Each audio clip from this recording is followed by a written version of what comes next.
Two Chairs No Waiting, episode number 269, Burt Mustin. Two Chairs No Waiting is brought to you each week by the fine folks over at Weaver's Department Store. Drop by weaversdepartmentstore.com and check out all the things you can get there. Sweatshirts, t-shirts, calendars, tin signs, board games. Wow, all kinds of things for you and your family to enjoy. weaversdepartmentstore.com. Check it out. Two Chairs No Waiting is also brought to you by donations from listeners just like you. The executive producer of episode number 269 is Jud Fletcher. Jud Fletcher. I wonder why that is. Hey, hello, everybody. I am Alan U.S.M., your host for Two Chairs No Waiting. It's great to have you here with me in Mayberry.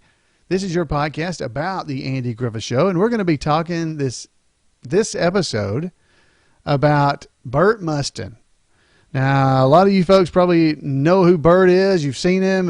You know who he is from the Andy Griffith Show, but do you know much about this guy? He was on so many television shows throughout his career that it's just amazing. And so we're going to learn just a little bit about him this episode, and I know you're going to enjoy it. First off, let's go. For those that don't remember him, I'm going to play a little clip. This is just a clip from the Andy Griffith Show with Burt. Now, this is from the episode Andy Saves Barney's Morale, when Barney had arrested everybody in town. You remember that? He'd arrested everybody in town, and Andy had come back and found everybody in the jail cells, and as he let them out, he was ready to get things started. And the first one that he started to review was Burt Mustin, good old Jud. So let's start with that, and we'll have a little clip. This is about a minute and a half long, and then we'll talk a little bit more about him. So here we go. Take it away, Jud. So that was Jud Fletcher from Andy Saves Barney Morale. Now you may, whether you're watching the video podcast or whether you're just listening, I'm pretty sure you'll have remembered Burt from that. So let's hear a little bit about him. We've got some other things that we'll be showing another clip in a little while, but let's just learn a little bit about him, and I'll try to remember to flip some pictures here for the people that are watching the show, and we'll put them up in the corner. So his name was Burt Mustin. He went by Burt. He appeared in over 150 films and television and radio shows, as well as stage productions. And guess what? He began all of that after the age of 67. He was 67 when he started. Now, Burt was born in Pittsburgh on February the 8th, 1884, to William and Sadie Mustin, and his father was a stockbroker. He graduated from Pennsylvania Military College. So he had gone there. Now, it was later renamed Widener University in 1972. He got a degree in 1903 in civil engineering. He worked as an engineer, but later decided to go into sales. In 1916, he began working as a car salesman and selling, they were called Oakland Sensible 60s. Oakland Sensible 60s, S-I-X-E-S, 60s. And he eventually moved on from selling those to selling luxury Franklins. Those are kinds of cars, if you didn't know. After the Franklin company went out of business, Burt sold Mercurys and Lincolns until the car industry began to suffer because of World War II. Then he moved on to become an agent at the Better Business Bureau and the Chamber of Commerce. So that's what he had done. Before beginning his professional acting career, Burt Mustin had entertained as an amateur actor. In 1921, he became the first announcer for a variety show broadcast on Pittsburgh's then newly established KDKA radio station. He acted in productions of the Pittsburgh Savoyards, which is a Gilbert and Sullivan troupe, and in the Pittsburgh Opera. He was also a member, get this, of the Barbershop Harmony Society. Is that not awesome? I did not know that. But he was a barbershop quartet guy. After he retired there in Pittsburgh, he moved to Tucson, Arizona. While he was living in Tucson, a director named William Wilder saw him in a stage production of Detective Story. That was the name of the play. Wilder told Burt to look him up if he ever decided to pursue a screen acting career. So Burt did just that, and Wilder cast him in the 1951 version of that very play, Detective Story. After appearing in the film, Burt's acting career took off, and he began landing roles in films and television series, and even taking the step of moving to Los Angeles. Mustin made his television debut in 1951 with a role in a Western series, The Adventures of Kit Carson.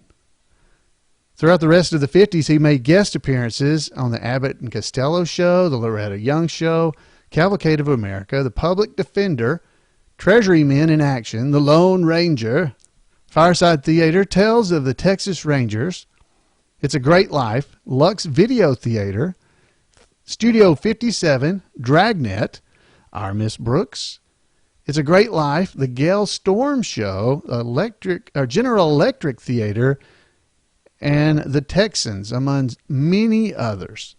In 1960, Burt guest starred on The Twilight Zone in an episode called Night of the Meek alongside Art Carney.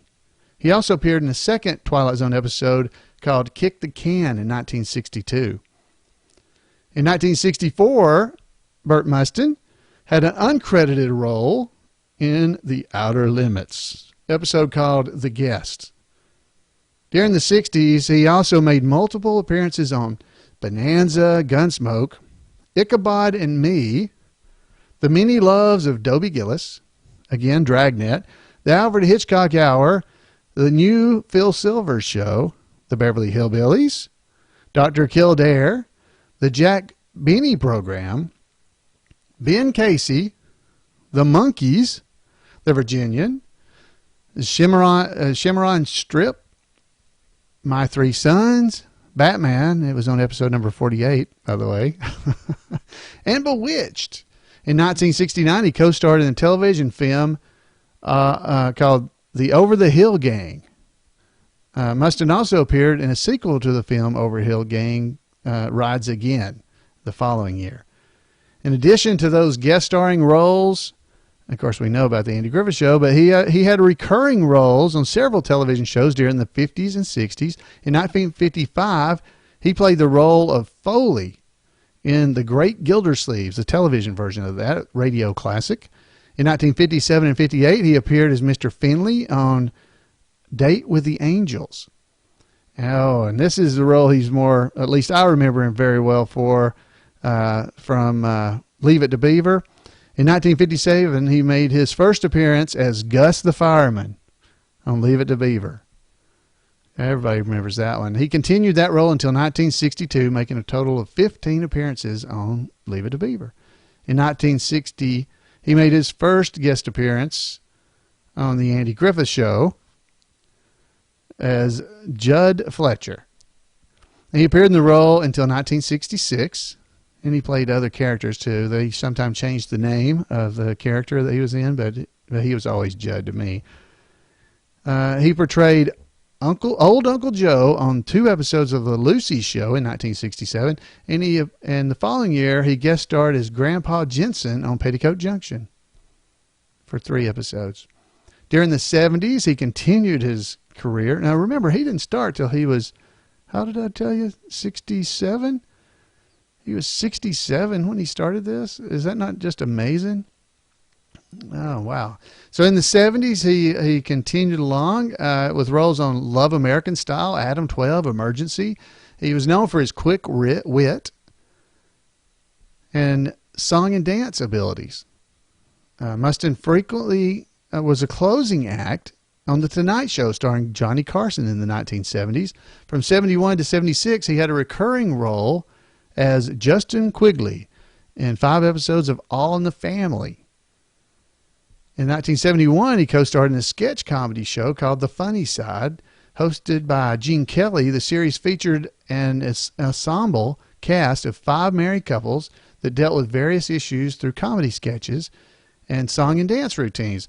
Mustin was cast opposite Queenie Smith as, quote, the elderly couple.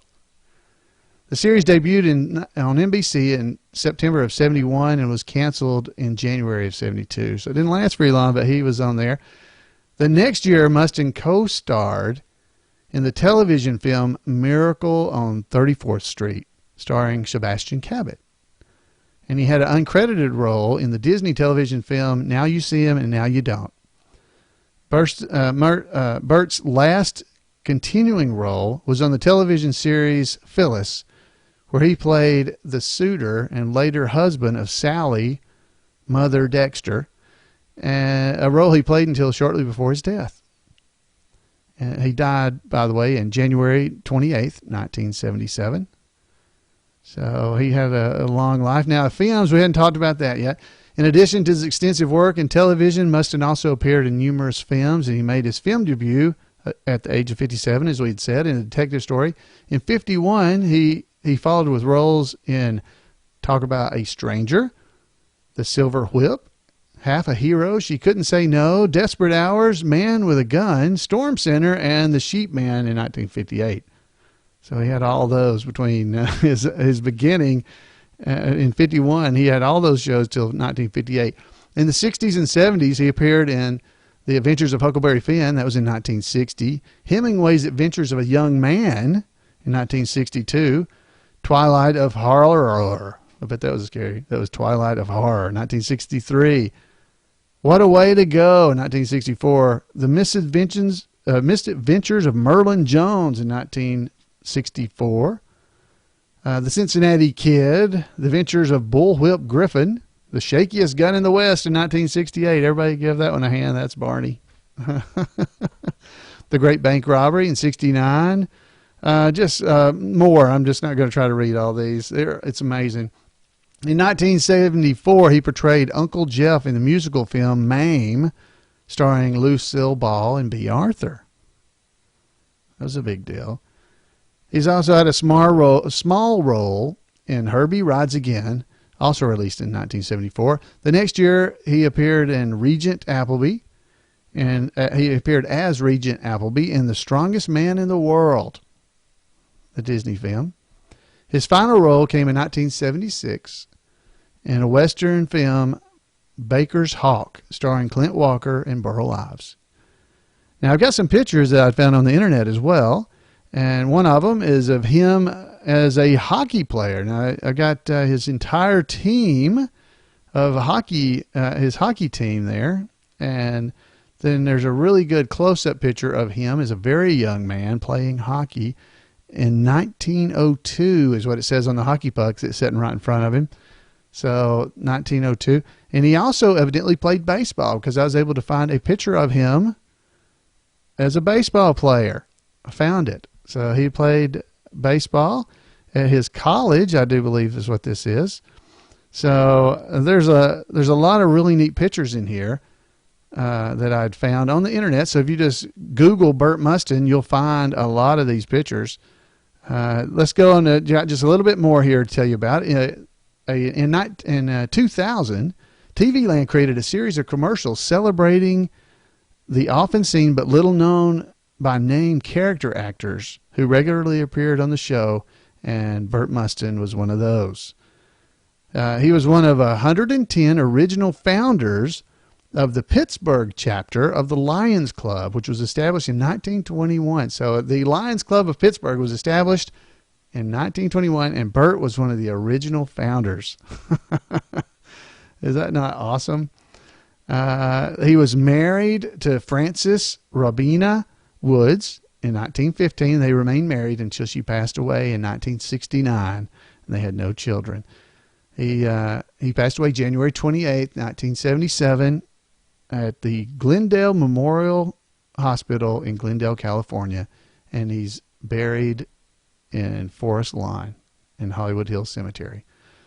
So that was I really enjoyed being able to bring that to you. Now we got one more clip, because I've always enjoyed Leave It to Beaver, so I went out and was able to find a little clip for you. So let's head over and hear what just a little bit of Leave It to Beaver, just about a minute of this. So here we go. Gus, do you think you can fix its inside so it'll work? Well, I'm not an expert, but I might be able to tinker it back into writing condition. What's this thing here? Well, you see, you press the key here, and the letter goes up here and hits the ribbon. The ribbon has ink on it, and that's what prints the letters on the paper. Everybody knows that. Did you know it? Well, I didn't know it as good as Gus, but I knew it better than you. I better go out back and get my special oil can. Will the oil help it, Gus? Well, there's hardly anything my special oil won't help. I rub that on everything from a squeaky axle to a sore elbow. Be back in a minute. So that was his appearance on Leave It to Beaver. Burt Mustin, one of the true legends of TV Land, which was what they did back in 2000, their commercial series, and definitely a legend of the Andy Griffith Show as well. So I hope you guys have enjoyed that. It's fun to get to know a little bit more about him. I even found a picture as I was looking around. I'm not sure what it's from. It looks like it's from something called Mr. Lucky, perhaps. But I found a picture of Burt and Will Wright, Mr. Weaver himself, on a show. I believe it may have been called Mr. Lucky or an episode of a show called Mr. Lucky. But it was fun that I was able to find the two of them together on something. That was pretty nice. So I hope you guys, again, enjoyed learning a little bit more about Burt or Jud or, whatever name he was going by on a particular episode, because he had several names on the Andy Griffith Show. And you can definitely find out about him if you head over to the Mayberry Historical Society. That's right, the Mayberry Historical Society. If you head over to mayberry.info, that's where you'll find it. If you go up in the top and you search for Burt, B-U-R-T, Mustin, M-U-S-T-I-N, and do a search, you'll get all kinds of hits related to the different characters he played and his different, he was Jud Fletcher, the bystander, Jubal, the old geezer in one episode is what he's referred to, Sam Benson, Old Man Crowley, Burt or Jud, they called him the same thing in two, and that was in the Barbershop Quartet, which it was fun to hear that he actually was in barbershop singing. He did that. There's all kinds of information over at the Mayberry Historical Society, and we would love for you to take some time to go over there and check it out. Mayberry.info is where you get it. If you go to imayberry.com, you'll see it right there on the front page. It's a wiki similar to Wikipedia, where people can come in there and leave information. We'd love to get you to help us fill it out. We're always looking for odd facts known by few, or character biographies, things like that. A lot of wonderful stuff over there. So head over to imayberry.com if you'd like to, and if you scroll down the page, at least right now, this is February 2014. If you go over to imayberry.com and scroll down the page a little bit, you'll see the Mayberry Historical Society. Just click on the picture or the link there, and it'll take you over to it, and you can help us grow the historical knowledge of the city and town of Mayberry.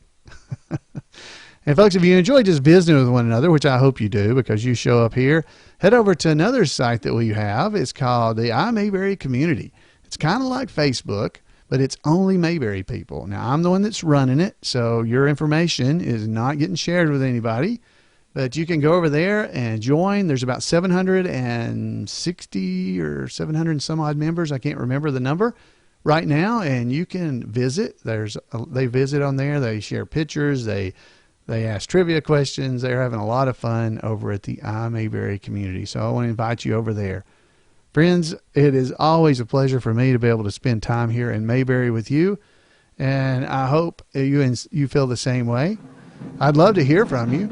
You can give me a call at 888-684-8415 and let me know what you think about Burt Mustin. What do you think about Burt? Good old Jud. Or you can tell me about anything, the iMayberry Community, the mayberry.info site. I'd love to hear from you. You can also email me at floyd@imayberry.com. I'd love to hear from you about anything you like about Andy Griffith Show and Mayberry. Folks, it's always a pleasure, as I said, to spend time with you. Thank you for spending time with me. And we'll see you guys next time right here on Two Chairs No Waiting. Good night, everybody.